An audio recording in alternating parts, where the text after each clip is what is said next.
So their direction was decided. Tensura would stage the initial attack, with their top elites storming the airship behind her.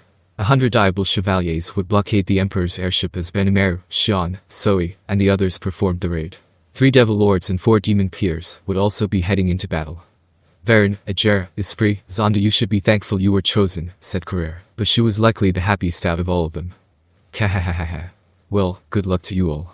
With the conversation settled, Diablo sent them off with a smile. Tensura was the first to respond. He. Well, if any of them survive what I have for them, make sure you mop them up for me.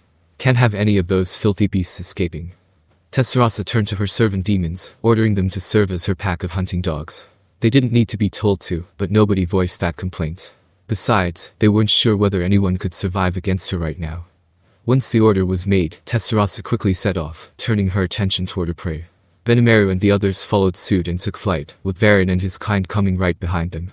The other demons spread themselves wide, positioning themselves to surround the single airship. Soon, the decisive air battle was ready to begin.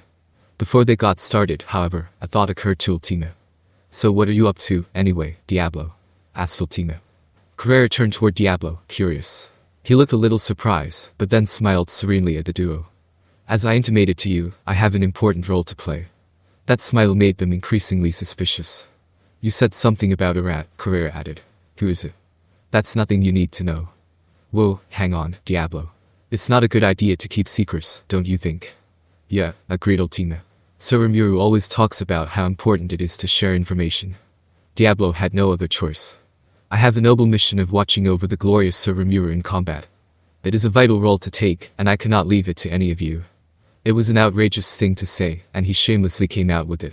Lucky for him that Benimaru wasn't here, but then again, if he was, he would probably just roll his eyes inside him. Either way, it went without saying that Ultima and Carrera were less than convinced. What? Oh, come on. I want to see Sir Rimuru in action, too. Wait a minute. Let me ask you something, are you alone going to enjoy that perk? Because even if you are our boss, that doesn't excuse you acting like a tyrant. It was a perfectly natural reaction to have. Ultima wondered why nobody asked this question when Benimaru was around, but Carrera knew well that the odds were stacked against them. If Tensura were here, it'd be a different story, but with just Ultima and herself, there was simply no wrangling Diablo. Oh? Do we have a problem with this? Of course we do. Ultima protested. I'll follow your orders, said Carrera, but I can't say I like them much. Diablo pondered a moment. Well, alright. I will tell you the truth, then. You see, there is someone on the enemy side capable of controlling and manipulating alternate dimensions. I think it is likely Lady Valgrand, but if you get caught in her trap, you may have all connections to this world taken away from you. I see. It would be a good idea to leave someone behind, then. Diablo solemnly nodded. Exactly. I would like to be part of the fight, but sadly, it is not meant to be. He chuckled inwardly at himself. Already, he was nimbly talking his way out of this. His brain had the fairly useless talent of coming up with the best excuses in the world, and Rimuru took advantage of at times, too. Truly a demon to the core. Ultima, however, was sharper than him. So who's the rat? Diablo sneered without showing it on the surface. The idea of having a front row seat for the battle between Rimuru and Valgrand put him in a good mood, but having these pests refuse to go away for him was getting frustrating. It's a pity, Ultima. I would have thought you'd know without me telling you. The sarcasm was his way of fighting back, but there was no practical reason for hiding it. It's Yuki Kagurazaka. I had my feelers out, but I'm afraid I've seen no sign of Yuki so far. If he's hiding somewhere on the airship, that would be ideal, but if he wants to mess with Sir Rimuru, we can't just leave him there, can we? True. That would go against Sir Rimuru's orders. Right. We can't let him get in our way. Exactly. I don't know what this rat's objective is yet, but at the very least, one of us needs to stay here and watch over Sir Rimuru. Half of this was Diablo's selfish desire to watch Rimuru fight. The other half was pretending he had a proper role to play here. To Diablo, the former was much more important, but either way, Ultima and Carrera accepted his argument, miffed as they were by it. Well, alright, said Carrera. I'll just take my frustration out on their side. Yes, by all means. And you don't have any objection to us going on a rampage, do you? Asked Ultima. Of course not. In fact, you can even dispatch Ludora if you like. That sounds fun.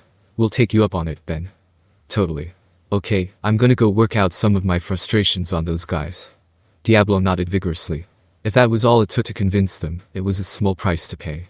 Carrera and Ultima took off in a hurry, not wanting to miss out on any of the good stuff, and Diablo sent them off with a smile and a good luck before he headed to Rimuru.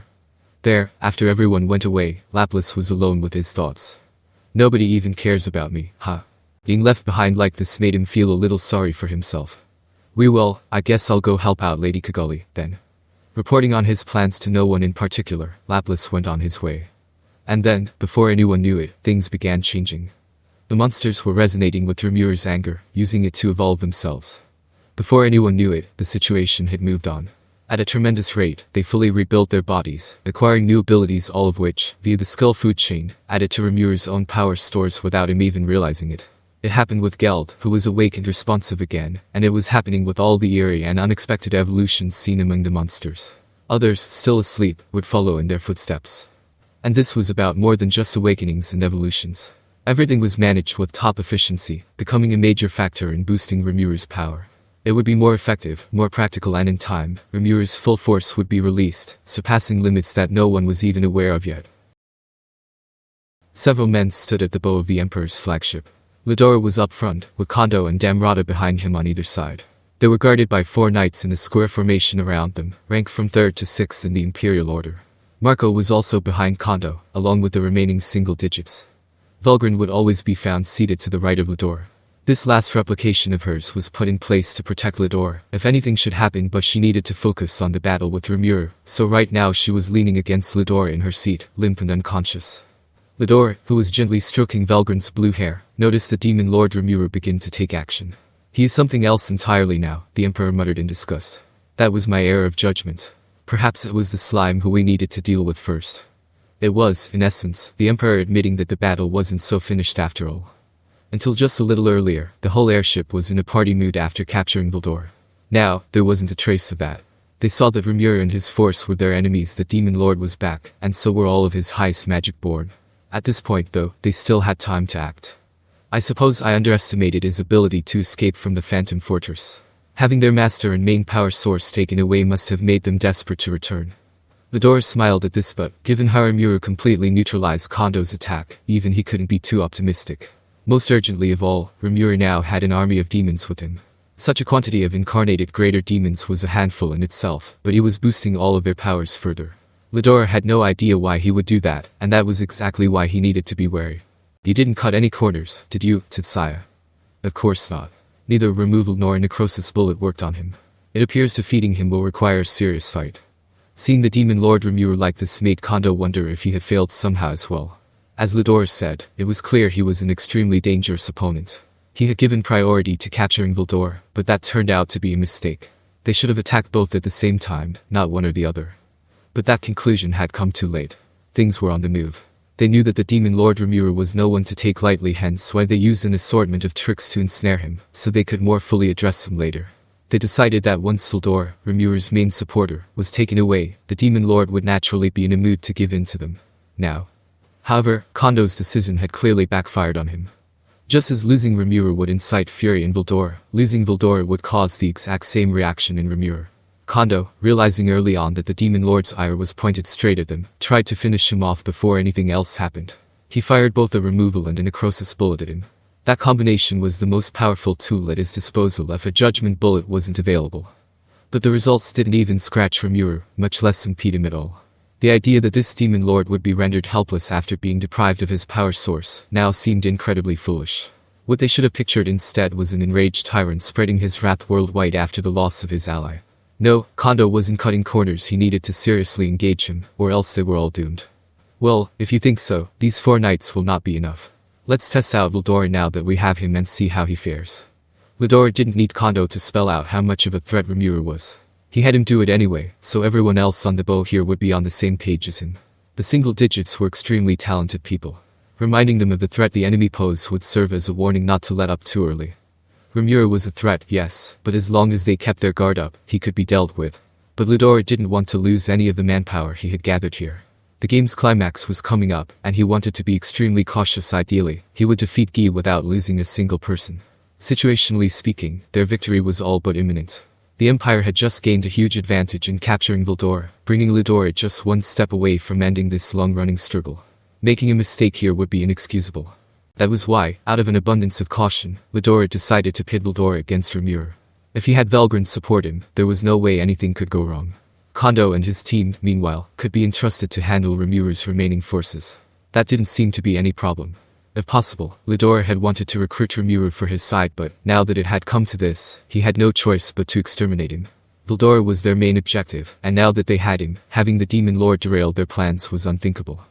Compared to a true dragon, a demon lord was as vulnerable as a small mouse, and while Rimuru was admittedly a threat, Ludora didn't see any way this operation could fail for them.